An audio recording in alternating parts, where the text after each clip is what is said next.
비가 오는데 나가라고요? 조금만 있다가 갈게요. 우리 이제 밥 먹어야 해요. 저도 배고픈데 우리 먹을 것만 준비해놨으니 밥 축내지 말고 얼른 나가세요. 왜 자꾸 쫓아내려고 하세요? 그럼 예전에 비 쏟아질 때 어머니를 왜 쫓아냈는지 설명해 보세요. 그냥 장모님이랑 서로 불편할까 봐 얼른 돌아가시라고 한 거죠.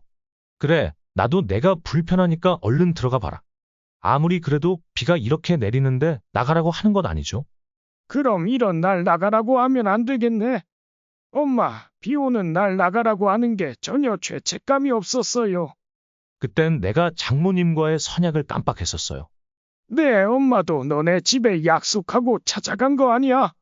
그건 맞지만 장모님이랑의 약속이 더 먼저였어요. 그래, 내 마음속에는 엄마보다 장모가 우선이겠지. 왜 자꾸 말씀을 그렇게 하세요? 편하게 가시라고 택시도 불러드렸잖아요. 원하면 택시 불러줄 테니 어서 나가라. 이 대화의 주인공은 72세 성철 할아버지와 그의 아들 성철강도윤 씨입니다. 성철 씨 할아버지의 아내 오키는 얼마 전 비가 쏟아지는 날 아들 집에 있다가 비를 맞으며 집으로 돌아가야 했습니다. 비가 그치면 나가고 싶었지만 아들과 며느리는 곧 장모와 처제가 올 것이라며 오키를 밖으로 내몰았습니다. 그렇게 옷이 다 젖은 채로 오키는 집에 도착했습니다. 하늘은 참 무색하게도 오키가 집에 도착한 지 5분도 채 되지 않아 비가 개고 햇빛이 비치기 시작했습니다. 하지만 오키의 마음은 흐렸습니다. 집에 있던 남편 성철 씨는 오키에게 자초지종을 물었고 아내의 이야기를 들은 성철 씨는 분노했습니다. 이후 비슷한 상황에서 아들이 성철 씨의 집에 방문했습니다. 이날도 마찬가지로 비가 쏟아지고 있었고 성철 씨는 기회라는 듯 아들을 내쫓으려 했습니다. 유치하게 왜 이러세요? 유치해. 넌 지금 내가 장난치는 걸로 보이냐? 아들은 성철 씨의 표정을 보고 그냥 가보겠다고 말하며 한마디를 덧붙였습니다. 손주 안겨드리면 집 해주겠다는 약속 꼭 지키세요. 집 같은 소리 하지 마라. 이제 생각이 바뀌었다. 집은 너네가 알아서 구해봐라. 성철 씨의 말을 들은 아들은 무언가 더 말하려고 했지만 성철 씨는 그런 아들을 그대로 내쫓았습니다. 손주가 생겼으니 집을 마련해달라는 아들의 요청을 단호히 거절한 성철 씨 할아버지와 얼마 전 아들 집에서 쫓겨났던 오키 할머니 사이에는 어떤 일들이 있었을까요? 지금부터 그 이야기를 들려드리겠습니다. 성철 씨 할아버지는 어린 시절 동네에서 꽤나 잘 사는 집안의 장남으로 태어났습니다.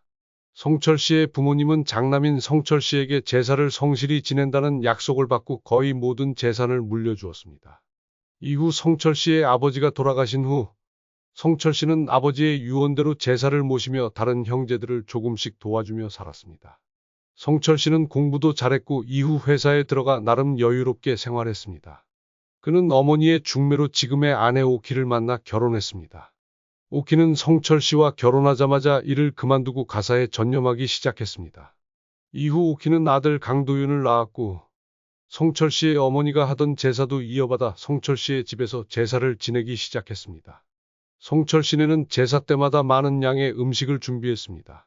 제사 전날에는 2번씩 장을 보고 당일 아침 일찍부터 음식을 준비해야 했습니다.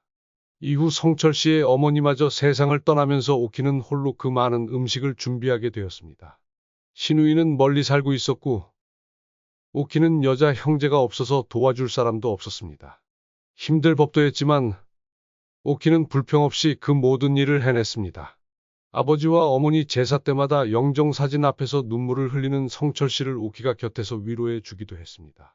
성철 씨는 그런 아내에게 고마운 마음으로 그녀의 이름으로 통장에 큰 돈을 넣어주었습니다.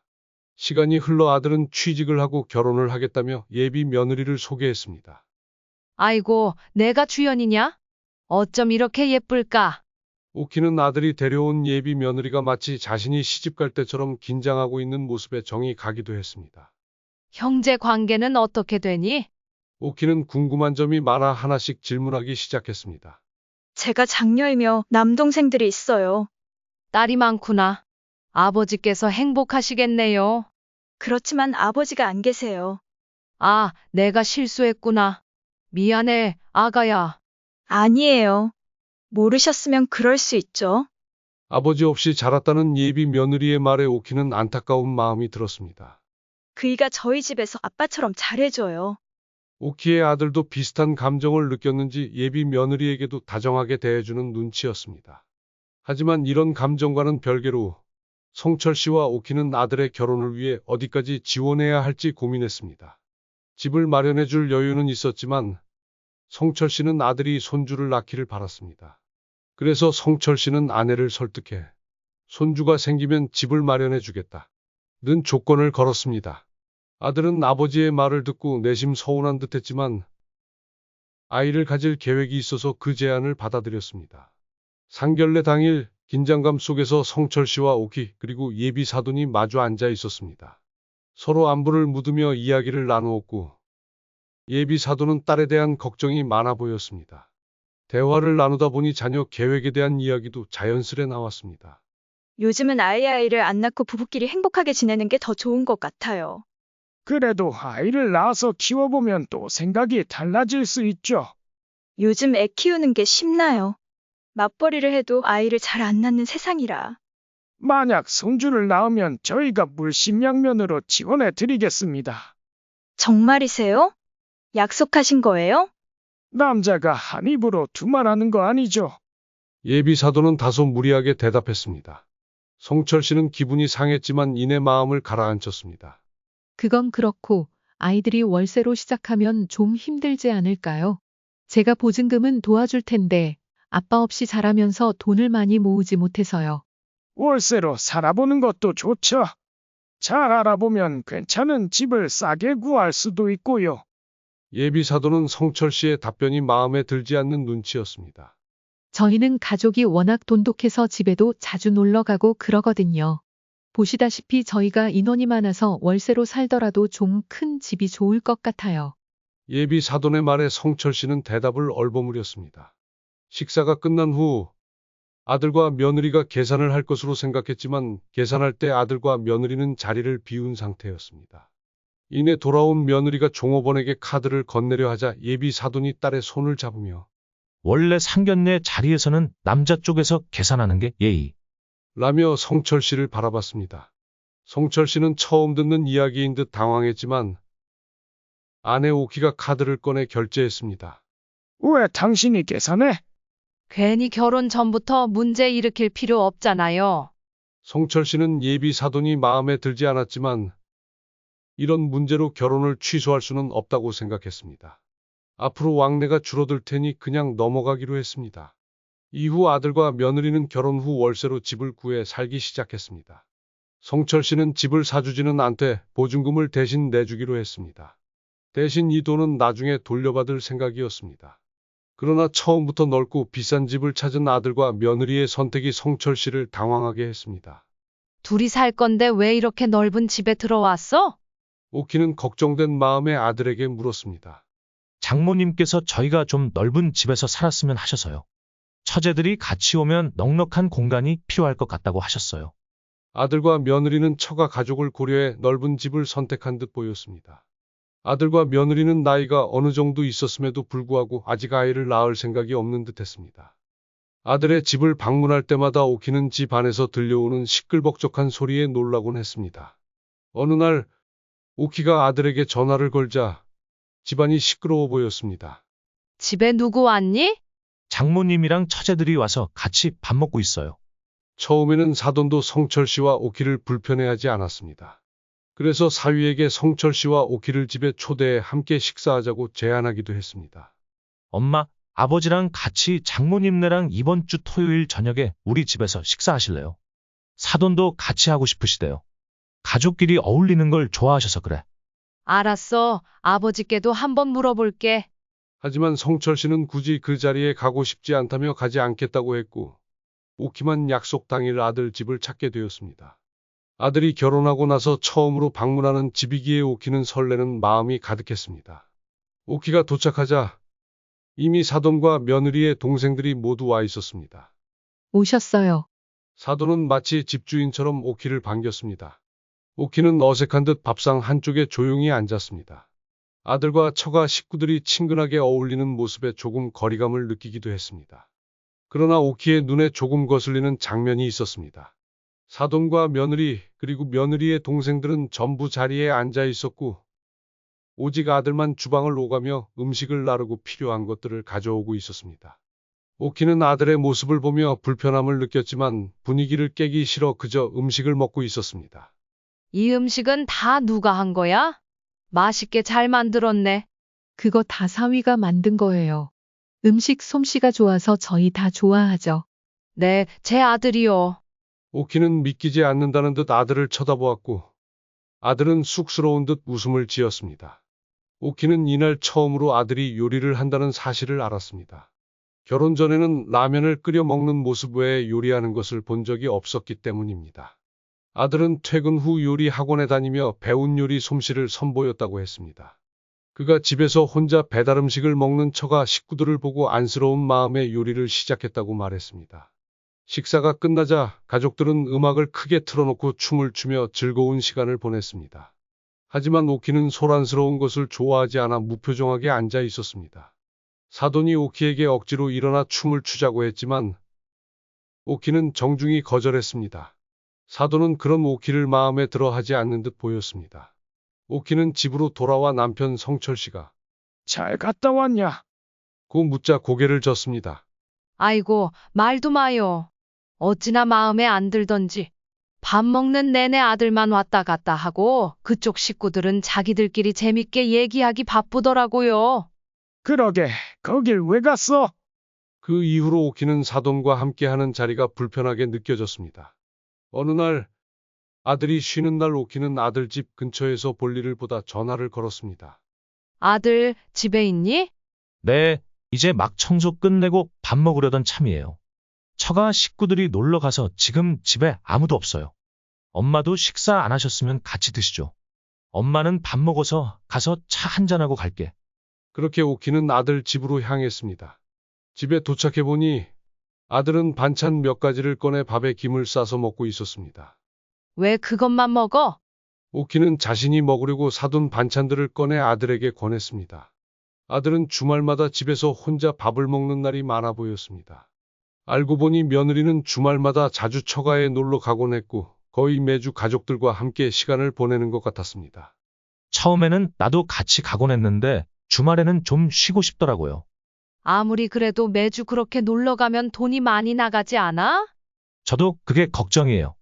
처가 쪽 형편이 그렇게 좋지 않은데 처제들이 아직 자리 잡지 못해서 거의 제 아내가 비용을 부담하는 것 같더라고요. 오키는 그 말을 듣고 불편한 감정을 느꼈습니다. 사돈이 딸의 돈을 함부로 쓰는 것도 이해가 되지 않았고 결혼했음에도 돈을 아낌없이 사용하는 며느리도 이해할 수 없었습니다. 아들 집에 가지 말고 신경 끄는 게 제일 좋겠다. 오키는 답답한 마음에 지인을 만나 그간 있었던 일들을 털어놓았습니다. 그게 쉽지 않지. 어떻게 아들한테 신경을 안 써? 당연히 신경 쓰이겠지만 그래봤자 언니 속만 터질 것 같은데 그렇게 돈 펑펑 쓰고 다니면 돈은 언제 모으겠어? 내 말이 그 말이야. 생활비는 거의 아들 돈으로 충당하는 것 같고 며느리는 자기 가족 챙기는데 다 쓰는 것 같더라고. 그건 좀 문제네. 아들은 뭐래? 아무 말 못하고 혼자 끙끙대는 것 같아. 아이도 아직 안 낳았대? 응, 아직 생각 없는 것 같아. 형부가 현명하네. 아이 안 낳으면 집까지 해줄 필요 없지. 얼마 후 오키는 사돈이 낙상 사고를 당했다는 소식을 듣게 되었습니다. 오키는 걱정스러운 마음에 처음으로 사돈에게 전화를 걸어 안부를 물었습니다. 사돈, 몸은 좀 괜찮으세요? 네, 다행히 뼈가 부러지지는 않은 것 같아서 조만간 다시 걸을 수 있다고 해요. 아이고, 다행이네요. 이제 나이도 있으신데 조심하셔야죠. 소일거리도 못하게 됐는데 그래도 사위가 용돈 잘 챙겨줘서 그나마 다행이에요. 저희 아들이 사돈께 용돈을 드린다고요? 네, 매달 30만 원씩 주고 있어요. 이번 달엔 다쳐서 더 챙겨주겠다 하더라고요. 사돈 닮아 참 착한가 봐요. 오키는 사돈과 통화하며 아들이 매달 사돈에게 용돈을 드린다는 사실을 처음 알게 되었습니다. 바로 아들에게 전화를 걸어 물었습니다. 너 사돈한테 매달 용돈 주니? 안 돼. 장모님이 형편이 어려우셔서 아내와 상의 끝에 그렇게 하기로 했어요. 엄마는 용돈 필요 없으시잖아요. 오키는 아들의 대답에 답답한 마음이 들었습니다. 그렇게 자주 놀러 다니며 돈을 펑펑 쓰면서 자식에게 용돈까지 받는 사돈이 염치 없게 느껴졌고 아무 말 못하는 아들도 이해가 되지 않았습니다. 오키는 남편 성철 씨에게 이 사실을 털어놓았습니다. 성철 씨는 화가 난 듯 그냥 사돈 쪽 소식을 전하지 말라고 말했습니다. 어느 날 아들이 옷을 가지러 오키의 집을 방문했을 때 오키는 아들에게 앉으라고 한 뒤 대화를 시작했습니다. 이제 돈도 좀 모으고 아이 낳을 생각도 해야 하지 않겠니? 그러나 아들은 지금이 좋다. 며 아이를 낳을 생각이 없다고 답했습니다. 지금이 좋다고? 처가 식구들이 너희 집에 자주 오는 것도? 장모님이 재미있고 유쾌하셔서요. 처제들도 마찬가지고요. 장모님이랑 있으면 편하고 좋아요.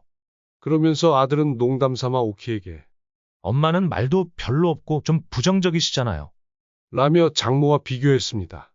오키는 아들의 말에 내심 서운했습니다. 지금은 그럴지 몰라도 나중에 경제적으로 문제가 생기면 어쩔래? 그건 그때 가서 생각하면 되죠. 아들은 그렇게 말하고 옷가지와 오키가 준비해둔 반찬을 챙겨 집으로 돌아갔습니다.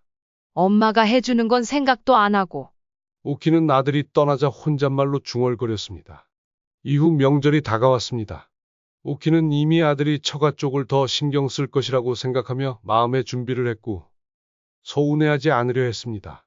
그런데 명절날 아들은 회사에서 받은 햄 선물 세트를 들고 오키의 집에 먼저 방문했습니다. 아들이 처가에 먼저 방문할 거라고 예상했던 오키는 내심 기분이 좋았습니다. 그렇게 아들은 며느리와 밥도 먹고 앉아 있다가 그만 가보겠다. 며 자리에서 일어났습니다. 아들과 며느리가 차에 올라타는 순간 오키는 아들이 옷을 놓고 간 것을 발견하고 얼른 아들의 차로 향했습니다. 아들은 운전석에 앉아 있었고 오키에게 뒷좌석에 옷을 놔달라. 고 부탁했습니다. 오키는 아들의 뒷좌석 문을 열었을 때 홍삼 선물 세트와 와인 선물 세트가 놓여 있는 것을 보았습니다. 오키가 그것을 발견한 걸 의식했는지 아들은 회사와 지인에게 받은 것이라며 장모님이 와인을 좋아하시고 건성철이 좋지 않으셔서 가져다 드리려고 한다고 말했습니다. 오키는 내심 서운한 마음을 감출 수 없었습니다. 아무리 그래도 자신이 받은 선물 3가지 중 가장 좋은 2가지를 사돈에게 보내려는 아들의 결정은 오키가 아닌 다른 사람이라도 서운할 수밖에 없는 일이었습니다. 엄마, 아빠도 와인 좋아하시잖아. 라는 말이 목 끝까지 나왔지만 아들은 인사를 하고 서둘러 차를 몰고 떠나버렸습니다. 오키는 이 사실을 남편에게 말하면 화를 낼 것 같아 굳이 전하지 않았습니다. 주말에 오키는 아들의 집을 다시 방문했습니다. 이날도 며느리는 어김없이 자기 가족들과 놀러 간 듯 보였습니다. 오키가 도착했을 때 아들의 표정이 좋지 않아 보였습니다. 오키가 무슨 일이 있냐고 물었지만 아들은 별일 없다고 대답했습니다. 차를 마시고 집으로 돌아가려는데 아들이 있던 방에서 누군가와 통화하는 소리가 들렸습니다. 싸우는 듯한 말투에 신경이 쓰였습니다. 사실 이때 며느리는 여행을 간 것이 아니라 집을 나가 친정에 머물고 있는 듯했습니다. 어떻게 그 큰 돈을 나랑 상의도 없이 장모님한테 다 줘버릴 수 있어? 자그마치 3년치 월급이야. 그걸 다 줘버리면 우리는 어떻게 살라는 거야?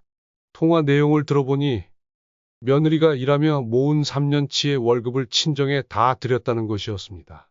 그러나 며느리는 다소 뻔뻔한 태도를 보이며 이제부터 다시 모으면 되지 않느냐고 친정을 자기가 챙기지 않으면 누가 챙기겠냐는 말투로 이야기하는 듯했습니다. 그러면서 오키의 경제적 여유를 기대는 모습도 엿보였습니다. 아들은 오히려 며느리에게 미안하다고 말하며 집으로 돌아오라고 다독였습니다. 오키는 속이 터질 지경이었습니다. 이날 조용히 아들의 집을 빠져나온 오키는 이 사실을 남편에게는 알려야겠다고 결심했습니다. 오키의 이야기를 들은 남편 성철 씨는 아들이 정신 차리기 전에는 도와주지 말자. 몇 척가를 도와주는 일이 될 수 있다고 단호히 말했습니다. 오키는 고민이 많아졌습니다. 얼마 후 아들이 집 문제로 상의할 것이 있다며 오키를 집으로 초대했습니다. 아들은 엄마만 잘 설득하면 아버지도 따라올 것임을 알고 있는 듯했습니다. 이날 아들의 집에는 며느리도 있었고 처음으로 오키에게 식사를 대접하며 밥상을 차렸습니다. 오키는 식사를 하며 그들이 무언가 부탁할 것이 있음을 직감했습니다. 조금 불편한 마음으로 식사를 마친 후 며느리가 차를 내오자 아들과 며느리가 오키 앞에 앉아 본격적으로 용건을 꺼냈습니다. 엄마, 저희 아이 가졌어요. 오키는 예상치 못한 소식에 놀라면서도 기쁨을 감추지 못했습니다. 아이고, 그래? 너무 잘 됐다. 얼마나 된 거야? 아직 얼마 안 됐어요. 그런데 아들은 잠시 머뭇거리더니 말을 이어갔습니다. 엄마, 저희 집 미리 해줄 수 있어요. 원래 손주 생기면 집 해주기로 하셨잖아요. 저희가 지금 봐둔 집이 매물로 나와서요. 원래 손주가 태어나면 해주기로 했던 거라. 오키는 아빠와 상의해 보겠다고 말했습니다. 아빠는 엄마 말이라면 다 들어주시잖아요. 그러니까 엄마가 잘 말 좀 해주세요. 오키는 아들을 안심시키며 알겠다고 답했습니다. 오키는 차를 마시며 며느리에게 건성철을 잘 챙기라며 걱정했습니다. 차가 거의 다 마셔갈 때쯤 갑자기 밖에서 폭우가 쏟아졌습니다. 오늘 비가 온다고 했었나? 오키는 아침에 일기예보를 보지 못해 우산도 없이 아들 집에 왔습니다. 비가 온다고 했어요. 그렇게 오키는 비가 잠시 그치면 집으로 돌아갈 생각을 하고 있었습니다. 그런데 아들과 며느리가 귓속말을 주고받더니 난감한 표정으로 오키에게 다가왔습니다. 엄마, 오늘 장모님이랑 처제가 오기로 한 걸 제가 깜빡했네요. 잘 됐네. 저번에 인사하고 못 봤는데 인사하고 가면 되겠네. 아들은 입술을 깨물며 말을 이어갔습니다. 오늘은 저희끼리 집에서 시간을 보내려고 해서요. 저번에 엄마랑 같이 있을 때 엄마가 좀 불편하셨잖아요. 사실 오키도 그때 불편했었고 굳이 처가 식구들과 마주치고 싶지는 않았습니다. 하지만 지금은 폭우가 쏟아지는 상황이라 나갈 수 없는 처지였습니다. 비가 조금 그치면 자리 비켜줄게. 오키는 서운한 마음을 감추지 못하고 말했습니다. 그러자 아들은 장모님이랑 처제들이 엄마가 집에 계시면 안 들어오겠다고 하셔서요. 라며 난감한 표정을 지었습니다. 비가 쏟아지는데 밖에 있어야 하는 처가 식구들만 걱정하고 자신이 비를 맞아야 한다는 사실에는 무심한 듯한 아들의 말에 오키는 충격을 받았습니다. 제가 택시 불러드릴게요. 아들은 택시를 집 앞으로 불러주겠다며 서둘러 오키를 집 밖으로 내보내려 했습니다. 더 이상 아들 집에 있기가 싫어진 오키는 속이 답답해져 집으로 향하려 했습니다. 아들은 우산을 건네며 배웅했지만 오키는 폭우 속으로 내던져진 듯한 기분이었습니다. 아들이 부른 택시는 집 맞은편 차선에 서 있었고 유턴이 불가능해 오키가 택시까지 뛰어가야 했습니다. 비가 너무 많이 와 우산을 쓰고도 그 짧은 거리를 가는 동안 옷이 다 젖었습니다. 택시 안으로 들어가며 기사에게 인사를 건넸지만 기사는 옷이 젖은 오키를 불쾌한 듯 쳐다볼 뿐 답하지 않았습니다. 집으로 가는 내내 오키는 속이 상하고 서러웠습니다. 택시 기사는 오키를 목적지까지 데려다 주지 않고 좌회전을 할 거라며 큰 길에서 내리라고 했습니다. 오키는 우산을 펴고 택시에서 내렸지만 남은 거리 50m가 폭우 속에서 200m처럼 멀고 힘들게 느껴졌습니다. 이미 우산은 망가졌고 오키는 비를 온몸으로 맞으며 집에 도착했습니다. 집에서 오키의 모습을 본 남편 성철 씨는 분노했습니다. 왜 자꾸 거기 가서 그런 꼴을 당해? 하지만 성철 씨도 아내가 잘못한 것이 없다는 것을 알고 있었습니다. 하늘은 무심하게도 오키가 집에 도착한 지 5분도 안 돼 비가 그치고 햇빛이 비추기 시작했습니다. 오키는 씻고 나와 남편에게 오늘 있었던 일을 말했습니다. 성철 씨는 그날의 일을 기억에 새기고 있다가 비가 많이 올 것으로 예상되는 날에 아들을 집으로 불렀습니다. 아들은 이날도 처가 식구들과 함께 시간을 보내고 싶어 했지만 집 문제로 이야기를 나누자며 불렀습니다. 아들은 그렇게 성철 씨의 집에 도착했습니다. 아들은 집에 오자마자 집 이야기를 꺼냈지만 성철 씨는 잠시 기다려보라며 방에 들어가 나올 생각을 하지 않았습니다. 2시간이 지나 폭우가 쏟아지기 시작하자 성철 씨는 거실로 나와 아들에게 집 문제는 손주가 태어나면 해결해 주겠다고 말했습니다. 아들은 실망한 표정으로 그 말을 하시려고 부르신 거예요. 미리 해주시면 안 돼요? 라며 불만을 나타냈습니다. 하지만 성철 씨는 단호하게 대답했습니다. 약속은 약속이니 그렇게 알고 이제 그만 돌아가라. 비 오는데 가라고요? 조금만 있다가 갈게요. 우리 이제 밥 먹어야 해요. 우리 먹을 것만 준비했으니 얼른 나가라. 성철 씨는 정색하며 말했습니다. 왜 그렇게 쫓아내려고 하세요? 예전에 비 쏟아질 때 어머니를 왜 쫓아냈는지 생각해봐라. 아들은 이전에 자신이 어머니에게 했던 행동을 잊은 듯 당황한 표정을 지었습니다. 결국 아들은 부모의 집에서 쫓겨나다시피 나갔고 부모와의 갈등은 더욱 깊어졌습니다. 그 후 아들은 부모에게 손주를 보여주지 않았습니다. 손주를 낳으면 집을 마련해 주겠다는 약속을 어긴 것에 대해 아들은 단단히 삐친 듯 보였습니다. 성철 씨와 오키는 손주를 보고 싶어 했지만 아들과 며느리의